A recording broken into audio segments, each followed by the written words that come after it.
Study आई 8 में आपका स्वागत है। आज हम 23 जनवरी के करंट अफेयर्स के वीडियो को लेकर आए हैं। तो अब हम वीडियो को शुरू करते हैं। आज का मेरा पहला प्रश्न है, हाल ही में केंद्र सरकार ने नेताजी सुभाष चंद्र बोस की 150वीं जयंती मनाने के उपलक्ष्य में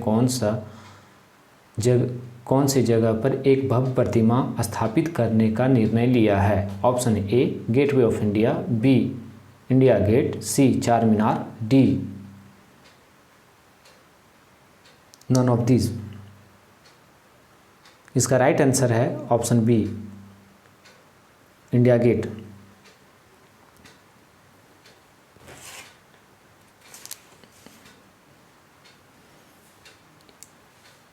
इंडिया गेट पर प्रधानमंत्री नरेंद्र मोदी के द्वारा एक प्रतिमा, होलोग्राम प्रतिमा का अनावरण करेंगे। आज का दूसरा प्रश्न, हाल ही में कोयला के क्षेत्र से संबंधित प्रमुख संकेतों को साझा करने के लिए कौन सा पोर्टल का शुभारंभ किया है? ऑप्शन ए सारथी, बी दर्पण, सी काला हीरा, डी इनमें से कोई नहीं। इसका राइट आंसर है ऑप्शन बी दर्पण। इस दर्पण पोर्टल में कोयला उत्पादन, ताप विद्युत संयंत्रों में कोयला के स्टॉक की स्थिति, ब्लॉक का आवंटन, प्रमुख कोयला खदानों की निगरानी और कोयला मूल्य से संबंधित प्रमुख प्रदर्शन संकेतक होंगे। अधिकतम सार्वजनिक पहुंच के लिए यह पोर्टल कोयला मंत्रालय की वेबसाइट के माध्यम से सुलभ है। आज का तीसरा प्रश्न, बिहार सरकार ने सभी बिजली उपभोक्ता के लिए कब तक निःशुल्क स्मार्ट प्रीपेड मीटर लगाए जाने की योजना शुरू की है? Option A 2024, B 2022, C 2023, D 2025। इसका राइट आंसर है ऑप्शन डी 2025। राज्य सरकार ने साल 2025 तक सभी बिजली उपभोक्ताओं को निःशुल्क स्मार्ट प्रीपेड मीटर लगाने के लिए योजना शुरू की है। देश में बिहार इकलौता राज्य है जिसने प्रीपेड मीटर लगाना शुरू किया है। बिजली कंपनी की यह अब तक की सबसे बड़ी योजना है। इस योजना में 11,100 करोड़ रुपये खर्च होंगे। बिहार विद्युत विनियामक आयोग स्मार्ट प्रीपेड मीटर लगाने के लिए नया कानून बनाएगा, जिससे स्मार्ट प्रीपेड मीटर का संचालन आसानी से हो सके और उपभोक्ता को कोई परेशानी न हो। आज का चौथा प्रश्न, हाल ही में पूर्वोत्तर भारत के 3 राज्य मणिपुर, मेघालय, त्रिपुरा का स्थापना दिवस कब मनाया गया है? ऑप्शन ए 20 जनवरी, बी 22 जनवरी, सी 21 जनवरी, डी 19 जनवरी। इसका राइट आंसर है एक ही ऑप्शन सी 21 जनवरी। इन तीनों राज्यों के बारे में जान लें कि भारत में विलय कैसे हुआ और कब इनको राज्य, केंद्र शासित प्रदेश और अर्ध राज्य का दर्जा दिया गया, क्या क्या बदलाव हुए। पहले मणिपुर का भारत में विलय में जान लें कैसे हुआ। 15 अगस्त 1947 से पहले शांतिपूर्ण वार्ता के जरिए लगभग सभी राज्यों जिनकी सीमाएं भारतीय संघ के साथ लगती थी तो विलय हेतु एकजुट कर लिया गया था। आज़ादी से कुछ समय पूर्व मणिपुर के महाराजा बोधचंद्र सिंह ने मणिपुर की आंतरिक स्वायत्तता को बनाए रखने के लिए विलय पत्र पर हस्ताक्षर किए। जनमत के दबाव में महाराजा ने जून 1948 में मणिपुर में चुनाव कराए और राज्य एक संवैधानिक राजतंत्र बन गया। इस प्रकार मणिपुर चुनाव कराने वाला भारत का पहला भाग था। मणिपुर की विधानसभा में भारत के साथ विलय को लेकर अत्यधिक मतभेद थे। भारत सरकार ने सितंबर 1949 में मणिपुर की विधानसभा के परामर्श के बिना एक विलय पत्र पर हस्ताक्षर कराने में सफलता प्राप्त की थी। अब त्रिपुरा राज्य का भारत में विलय कैसे हुआ, अब ये जानें। 15 नवंबर 1949 को भारतीय संघ में विलय होने तक त्रिपुरा एक रियासत थी। 17 मई 1947 को त्रिपुरा के अंतिम महाराजा कंचन प्रभा, जो महाराजा वीर विक्रम की पत्नी थी, कंचन प्रभा ने त्रिपुरा राज्य की प्रतिनिधित्व संभाला था।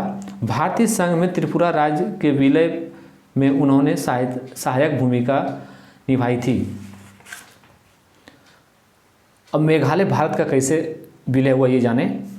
वर्ष 1947 में गारो खासी क्षेत्र में के शासकों ने भारतीय संघ में प्रवेश किया। मेघालय भारत के उत्तर पूर्वी क्षेत्र में स्थित एक छोटा सा पहाड़ी राज्य है जो 2 अप्रैल 1970 को असम के राज्य के भीतर एक स्वायत्त राज्य के रूप में अस्तित्व में आया। और 1972 के बाद इंदिरा गांधी के कार्यकाल के समय, माननीय प्रधानमंत्री स्वर्गीय इंदिरा गांधी के कार्यकाल में बहुत से बदलाव हुए जो इस प्रकार हैं। 1972 में पूर्वोत्तर भारत की राजनीति में मानचित्र पर व्यापक परिवर्तन आया। इस तरह से 2 केंद्र शासित प्रदेश मणिपुर और त्रिपुरा और उपराज्य मेघालय को राज्य का दर्जा मिला। इसके बाद अब बस इसके बारे में इतना ही। अब 5वां प्रश्न, डॉक्टर अभय अवार्ड किस क्षेत्र में प्रदान किया जाता है? ऑप्शन ए खेल, बी समाज सेवा, सी साहित्य, डी पत्रकारिता, ई इनमें से एक से अधिक। इसका राइट आंसर है ई एक से अधिक। प्रख्यात साहित्यकार सह शिक्षाविद डॉक्टर GCP अभय की स्मृति में हर साल साहित्य, पत्रकारिता व समाज सेवा के क्षेत्र में उत्कृष्ट कार्य के लिए दिया जाता है। डॉक्टर अभय स्मृति पुरस्कार चयन समिति पटना, बेंगलुरु एवं psycho social research of India द्वारा पुरस्कृत करने के लिए एक प्रतिष्ठित व्यक्तित्व का चयन किया जाता है। इनके डॉक्टर अभय अवार्ड के बारे में बस इतना ही। आज का 6ठा प्रश्न, हाल ही में एशिया मिनिस्ट्रियल कॉन्फ्रेंस की अध्यक्षता कौन से केंद्रीय मंत्री ने की? Option A Ashwini Vaibhav, B Anurag Thakur, C Giriraj Singh, D Bhupender Yadav. इसका राइट आंसर है डी भूपेंद्र यादव। इनके बारे में जान लें। चौथी एशिया मिनिस्ट्रियल कॉन्फ्रेंस के दौरान पर्यावरण मंत्री भूपेंद्र यादव ने कहा कि ग्लोबल टाइगर रिकवरी प्रोग्राम और बाघ संरक्षण के प्रति बाघों की संख्या दोगुनी करने का लक्ष्य साल पहले ही हासिल कर लिया है। अब सरकार शेर, डॉल्फिन, तेंदुए, स्नो तेंदुए पर भी ऐसा मॉडल लागू करने का विचार कर रही है। आज का 7वां प्रश्न, निम्न में से किस शब्द को ऑक्सफोर्ड यूनिवर्सिटी ने children world of the year घोषित किया है? ऑप्शन ए एंजाइटिक, बी कोविड-19, सी वैक्सीन, डी मास्क। इसका राइट आंसर है ऑप्शन ए एंजाइटिक। आज का 8वां प्रश्न, बिहार के किस व्यक्ति को मैथिली भाषा में साहित्य अकादमी युवा पुरस्कार किसे 2021 में प्राप्त हुआ है? Option A Daya Prakash Sinha, B Sumit Kumar, C Amit Mishra, D Arun Dev. इसका राइट आंसर है ऑप्शन सी अमित मिश्र। आज का 9वां प्रश्न, निम्न में से किसे अरुणाचल रत्न पुरस्कार प्रदान किए जाने का निर्णय लिया गया है? Option A Banwarilal Purohit, B Devdutt, C A Raja, D इनमें से कोई नहीं। इसका राइट आंसर है ऑप्शन सी ए राजा। आज का 10वां प्रश्न, निम्न में से किन देशों के मध्य 8वीं शासी निकाय बैठक आयोजित की गई है? Option A Nepal, B Bharat, C Israel, D यहाँ पे होगा बी एंड सी, भारत और इजराइल। इनके बारे में जान। इसका राइट आंसर है ऑप्शन डी भारत और इजराइल। इनके बारे में जान लें। भारत और इजराइल के विशेषज्ञों ने 8वीं शासी निकाय की बैठक में औद्योगिक अनुसंधान एवं विकास और तकनीकी नवाचार को को विस्तार के दायरे में चर्चा की। दोनों देशों ने $5.5 मिलियन की 3 संयुक्त अनुसंधान एवं विकास परियोजनाओं को भी मंजूरी दी। 8वीं प्रबंधन निकाय के सदस्यों ने चल रही I4F परियोजना की स्थिति पर भी चर्चा की। भारत में I4AF कार्यक्रम को लागू करने के लिए GITA global innovation and technology alliance को नियुक्त किया गया है। इजराइल इनोवेशन अथॉरिटी इजराइल में I4AF कार्यक्रम के लिए कार्यान्वित एजेंसी है। I4F का मुख्य उद्देश्य भारत और इजराइल की कंपनियों के बीच संयुक्त औद्योगिक अनुसंधान एवं विकास परियोजनाओं का समर्थन करना है। आज का 11वां प्रश्न, हाल ही में कहाँ रामानुजाचार्य की 216 फुट की ऊंची प्रतिमा का अनावरण किया जाएगा? Option A Patna, B Hyderabad, C New Delhi, D Nalanda. इसका राइट आंसर है ऑप्शन बी हैदराबाद। आज का 12वां प्रश्न, हाल ही में भारत और किस देश ने मौजूदा विज्ञान और प्रौद्योगिकी सहयोग समझौते की 3 साल के लिए बढ़ा दिया है? Option A France, Italy, C Sri Lanka, D Australia. इसका राइट आंसर है ऑप्शन सी श्रीलंका।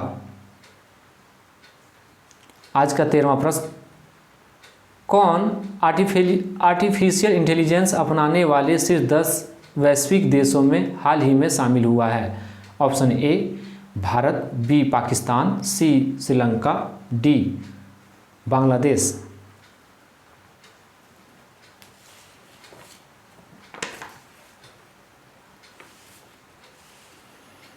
इसका राइट आंसर है option A Bharat. Bharat artificial intelligence अपनाने वाले शीर्ष 10 देशों में वैश्विक हाल में शामिल हुआ है। आज का 14वां प्रश्न, हाल ही में कैप्टन विक्रम बत्रा की प्रतिमा का कहाँ अनावरण किया गया है? Option A Uttarakhand, B Uttar Pradesh, C Himachal Pradesh, D Assam. इसका राइट आंसर है ऑप्शन सी हिमाचल प्रदेश। आज का 15वां और अंतिम प्रश्न, हाल ही में कौन से देश SK स्क्वायर किलोमीटर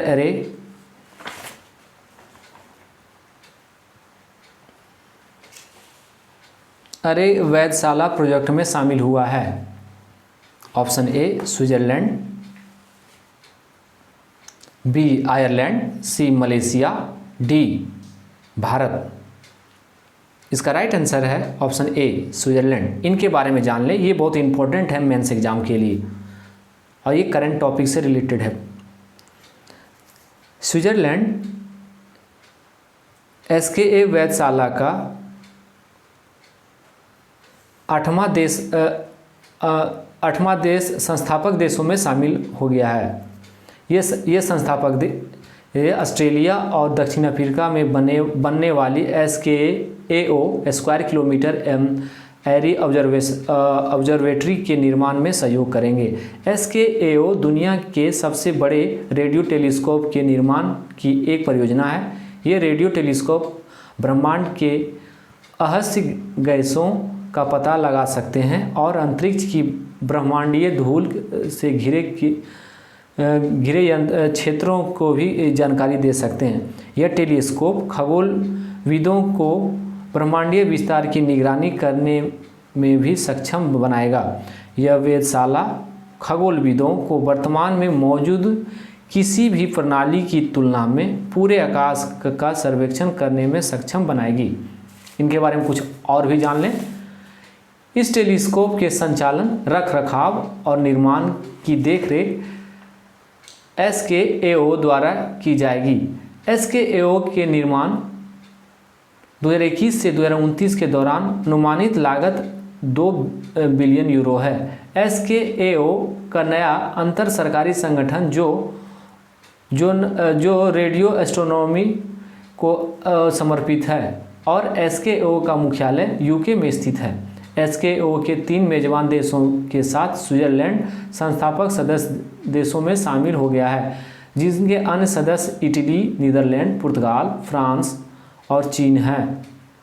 एसकेओ के 3 मेजबान देश यूके, ऑस्ट्रेलिया और दक्षिण अफ्रीका है।